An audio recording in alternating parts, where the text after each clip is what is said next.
Hi, I'm Femi Okay, and you're in the stream. Today, a look at a new series that celebrates the history of Black Hollywood. And in the age of Oscars so white and BAFTAs so white, why is it so difficult to acknowledge the achievements of Black creatives? Tell us what you think on Twitter at ajstream. Think how much the Oscars have changed in the past 92 years. Yeah, they changed a lot, Steve. Yeah, they have. Back in 1929, there were no Black acting nominees. No. And now in 2020, we got one. Yeah. Amazing growth. Oh, they went there. Comedians Steve Martin and Chris Rock at the Oscars on February the 10th. In the new docu-series, They've Gotta Have Us, British photographer Simon Frederick examines the pivotal moments in Black film history that paved the way for today's African-American and Black British actors, producers and directors to achieve mainstream success. There was only one kind of story that would get made. Thug number 2. The slaves. Prostitute. The hustler. Literate basketball players. We have evolved and changed cinema forever.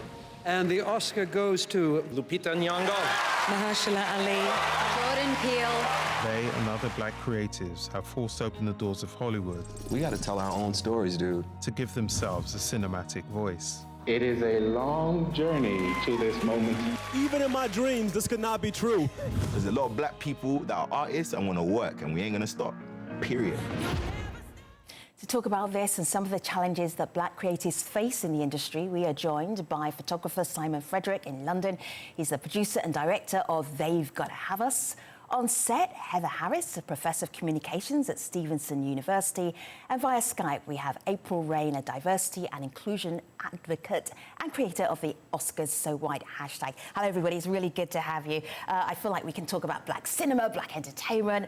There's so much to talk about and so little time to do it. Simon, you had 3 hours. How did you decide what was going to go in and what you were going to leave out? It was difficult. Basically, we had to come up with a format where we could tell the story of the achievements that have basically sparked this revival in Black cinema. But we had to tell the story from a beginning point, and we felt that beginning point was really the 2017 success of. Sorry, my mind's gone blank now. But the 2017 success of Moonlight. Yeah. Without that film, we wouldn't have been able to tell this story. And that's an Oscars moment that no one is ever going to forget, because everybody thought that La La Land had won.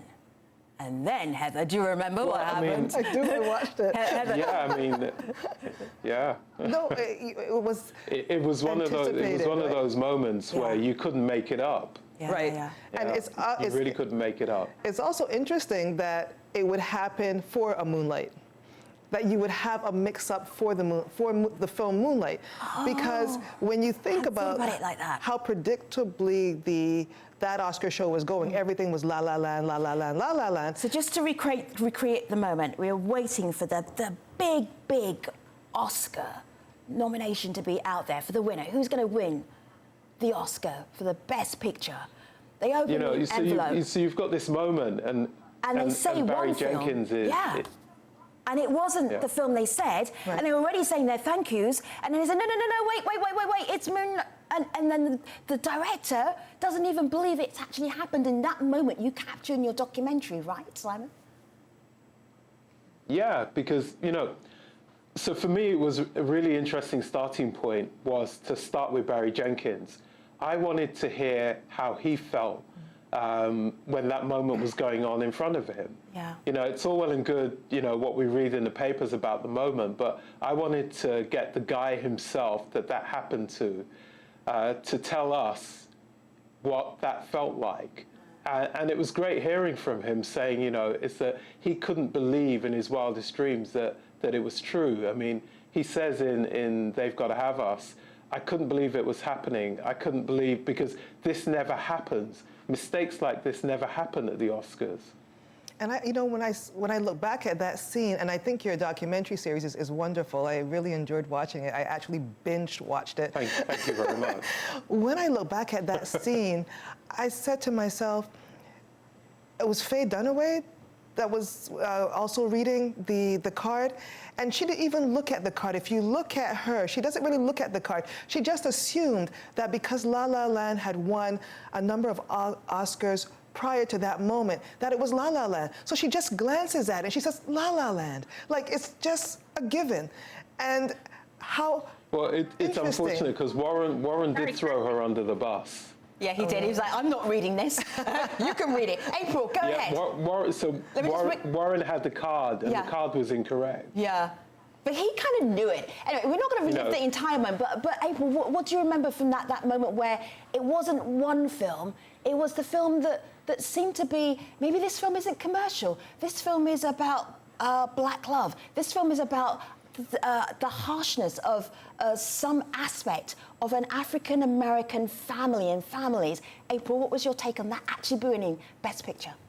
Sure. Well, I was in LA, and we were all stunned. You know, I think Barry Jenkins has a very vulnerable point in the docuseries They've Got to Have Us, in that he says he just honestly wasn't at a place where he could believe that it was true that he had won. You know, I think that a lot of Black creatives deal with imposter syndrome, and we were seeing that in that moment. And so it was a very tender moment from him. I want to give credit to Jordan Horowitz, who is one of the producers from La La Land, who was the man who, you know, held up the card and said no, you know, actually Moonlight won, because I believe what happened is that La La Land was written on the card, but it was the card for Best Actress for Emma Stone.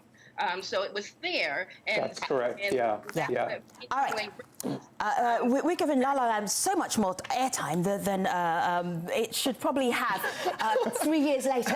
So let's move on. Let me start at a moment of Black cinema history that is very, very special. And this was the first person to ever win an Oscar who was an African-American woman of color from the film Gone with the Wind. Her Oscar speech is so beautiful. Let's have a listen.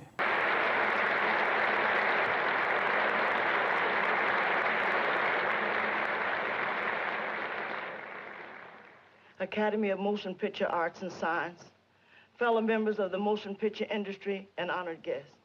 This is one of the happiest moments of my life. And I want to thank each one of you who had a part in selecting me for one of the awards. For your kindness, it has made me feel very, very humble. And I shall always hold it as a beacon for anything that I may be able to do in the future. I sincerely hope I shall always be a credit to my race and to the motion picture industry. My heart is too full to tell you just how I feel. And may I say thank you, and God bless you.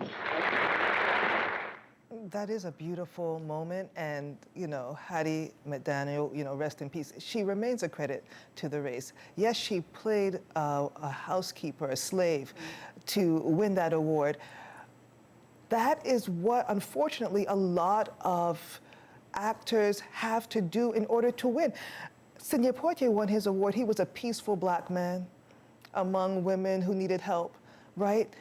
He fit into the ideology of how Black people are supposed to appear on screen. Halle Berry, hypersexualized, a bad mother in the film for which she won her Oscar.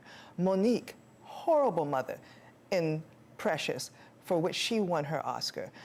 Viola Davis in Fences, the, you know, long-suffering wife. You'd never win an Oscar for being powerful. It would have been very incredible and out of the norm for the Academy to award Cynthia Erivo the Oscar for Harriet because she was a powerful slave. She used her agency. You don't win for using your agency. You win for fitting into the master narrative of how Blacks are supposed to appear on screen. Just looking here. I completely agree. I mean, when you think that Denzel Washington should have won an Oscar for Malcolm X, hands down, should have won an Oscar for Malcolm X.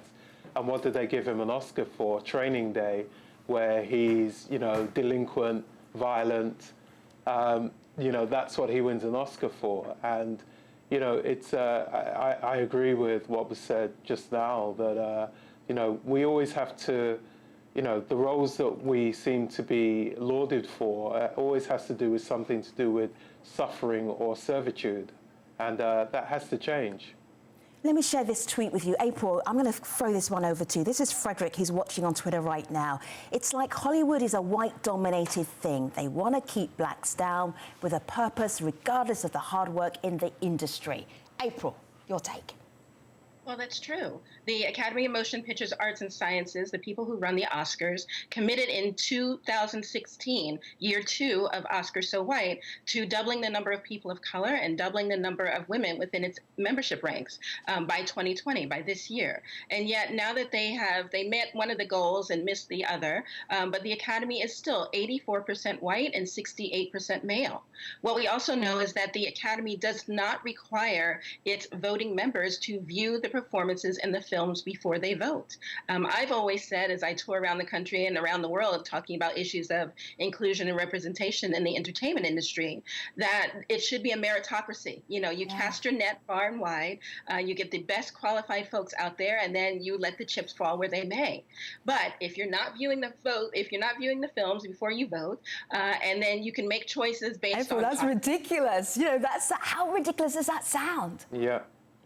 Well, that's the way it's been in the over 90-year history of the Academy. Okay. So if you're not making choices based on actual merit, then this truly becomes a popularity contest amongst older white men, which is the majority of the Academy. And it's not just the Oscars, it's the Golden Globes, it's the BAFTAs. You know, BAFTA So White was happening again this year. And so there are significant changes, structural changes that need to be happening within all of these organizations. And we also need to talk about whether, in fact, they are still relevant. When we see, for example, the telecast ratings for the Oscars have been down significantly since Oscars So White started in 2015. We know that women, especially women of color who win the Oscars, or even are nominated, are not seeing the opportunities that one would expect when you've got the phrase Oscar nominee or Oscar winner after your name. And we've got a myriad of examples with that. You know, Halle Berry, Octavia Spencer famously said a couple of years ago that, in fact, she had to have Jessica Chastain rally on her behalf to ensure that she was getting the commensurate salary along with her counterparts for a film. Octavia Spencer is the Oscar winner, so you would think that she'd be able to make her negotiations on her own, and yet she still needed to go to a white woman to ensure that she was being paid fairly. So all of these things together make one question whether the Oscars and all of the other award shows that, again, are not based on merit, are truly relevant in this day and age. Let me put this to you, Simon. This comes from Aquarius Man. Let me just put this to you because the audience are talking to you as well. Why does Black Hollywood keep begging for awards from white Hollywood? Why? I don't think that's fair. I don't think that Black Hollywood are begging for awards at all. I think that what happens is that the Oscars are kind of seen as like the Olympics of the film industry, and I think that when people put out or make a great performance, they expect that performance is recognized and that their performances are recognized. You know, it's like to win an Olympic gold at the Olympics, you have to be an exceptional athlete to have won that gold medal, to cross that line first. And I think people who have gone out and done their best and battered the ball out of the park with their performances, they expect that measure is a measure of which their performance is looked upon. But unfortunately, that's not the case, as so eloquently put just now. That's not the case when it comes to any of these award shows. And I agree. I think that if they don't change, if they don't start to recognize talent for talent's sake, they will become irrelevant. People will move on. I think audiences are showing that already.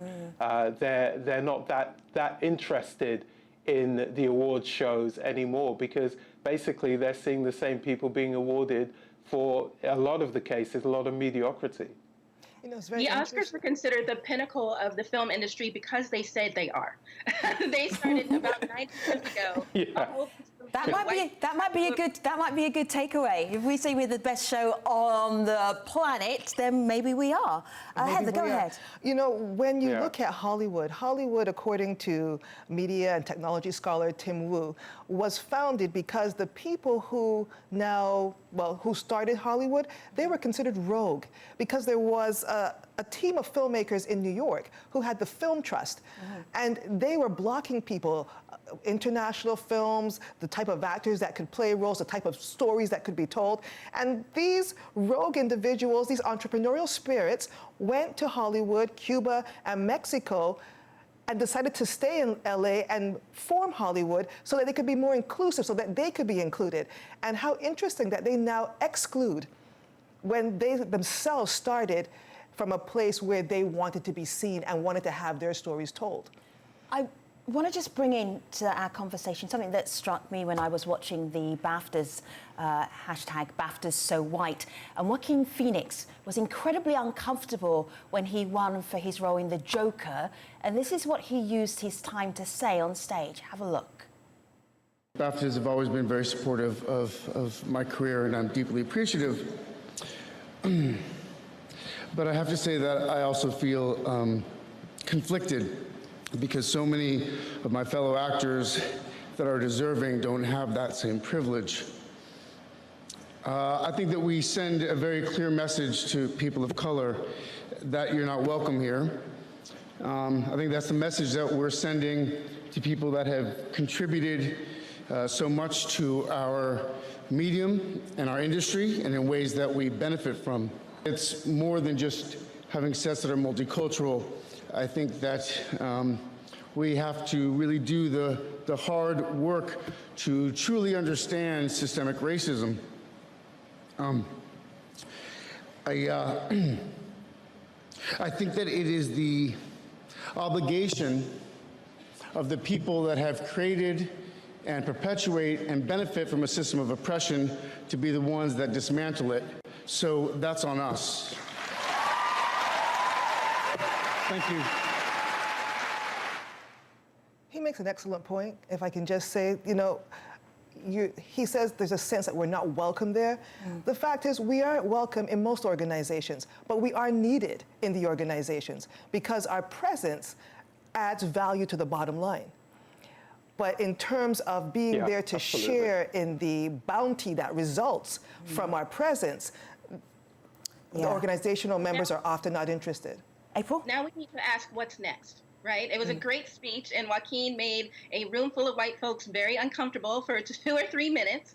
But now we need to figure out what are actionable items going to be after this, right? And as he said, it is incumbent upon those who look like the power structure, who look like the gatekeepers, to make those structural changes. You know, you cannot oppress people for decades and then expect them to be able to change the system. And so it is people like Joaquin Phoenix and others who have that agency, you know, who have that privilege, who need to go to the major studio theaters and perhaps adapt an inclusion writer and say, you know, for all of my films going forward, I'm going to ensure that a certain number of people of color or women or marginalized communities are working on my film, both in front of and behind the camera. So it was a great speech. I'm looking for the action. Now what?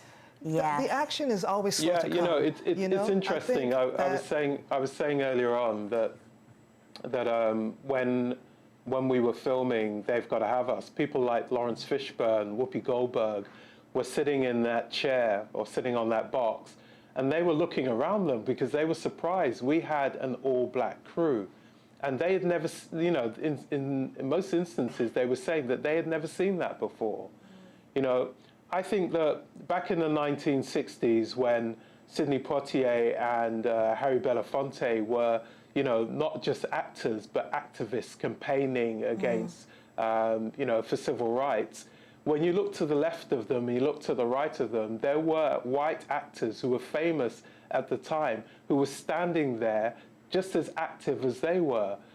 In 2020, we don't see that. We've not progressed. We don't see white actors you know, doing what Joaquin Phoenix did the other day, standing up with their black brothers and sisters and asking for change. Simon, let me just bring this in because it's so very important. It's something that you make as a point every time you speak to a black creative. They talk about their struggle and how difficult it was to get the project done, and on either side you see how much that movie grossed. And there's none of them who lost money. They all made money. I think this is really important. Clinton here says black people were very talented, yet silenced by the white people at the top. That is his take. Let's talk about the money, though. Top films were more diverse than ever before, the study finds. This study is the University of Southern California. They looked at the top grossing movies from 2007 up to 2019 and diversity in these movies. These are the top 100 grossing movies. So 10 years ago, 11 of those top grossing movies were diverse. 2019, just last year, 31 were diverse. These films are making money, but as Jesse Williams says in your documentary, what is more important for true diversity and representation is something that we're maybe not quite seeing yet. Let's have a listen to his take. There should be roles for black folks that are not always about blackness, because white folks can just make unending TV shows and movies about nothing. About nothing. I lost my dog. Here's a little independent movie about me going to find it and how it reminds me of my mother. And it's not even good. And that's okay. You should be able to make your art. You know, when we think about making art, I think we just need to make the art. We need to control the finances. We need to have the studios. Tim Reed started a studio in the 90s. Tyler Perry has his studio now. We cannot wait for... Ava DuVernay's got a Ray. Indeed. Which is a Ray brought They've Got to Have Us to Netflix. You can't wait for them to be intentional about including us. We have to be intentional about what do we need to see on screen, what do we want to see on screen, how do we create that balance? Heather, I'm so glad you said that. And that's why it's so great that we have people who are creating their own production companies, because studios aren't always necessary. And we don't always have the resources for an entire studio the way Tyler does and the way Ava does. No, also starting, and also starting their own agencies first thing as well. I did when I started was, first thing I did when I started was start my own production company. And, you know, one of the things that we talked about the other day when They've Got to Have Us launched on Netflix over at Array's campus with Ava was the fact that Ava, as a black woman, has set up this ecosystem where I, as a black man living in Britain, can be picked up, signed to a black-owned company, and given worldwide distribution for a show that had been told it wouldn't work outside of the UK. To get worldwide distribution for. Simon, I just want to make this point, because a lot of people, They've Got to Have Us was released on Netflix last week. A lot of people have already watched it. Heather here has binge-watched it. Absolutely. And it's having an impact on other black creatives. I want you to have a listen to Taya Eason, who is a producer, and this is how she felt about your 3-hour documentary. Let's have a look.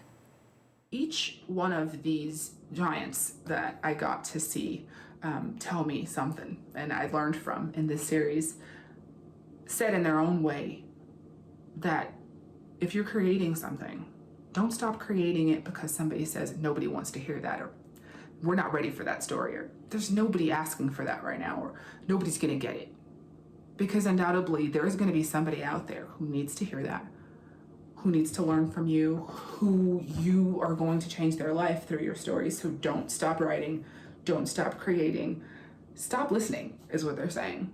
And only listen to what's in here and what's in here, and let that guide you, because you're gonna change someone's life. I agree with her. You know what I'd love to see too? More women-centered films. Dr. Robin Means-Coleman has a book called Horror Noir. Yeah. We need more horror, we need more animation. We've had her on the show. We've been there, we've done that, we've said that. Where are we in terms of black cinema? I shouldn't really even say black cinema, black creatives in Hollywood. Simon, just in a sentence to wrap us up, where are we right now? I think we're in a really good place. We're no longer in a renaissance. I don't think we were ever in a renaissance. We were in a time where it was false dawns. I think we've grown up. We've woken up to our potential. Thank you. And, you know, yeah. Appreciate it, you. Simon Frederick is the director of They Gotta Have Us, currently showing on Netflix. April, Heather, thanks for joining us. I'll see you next time on The Stream.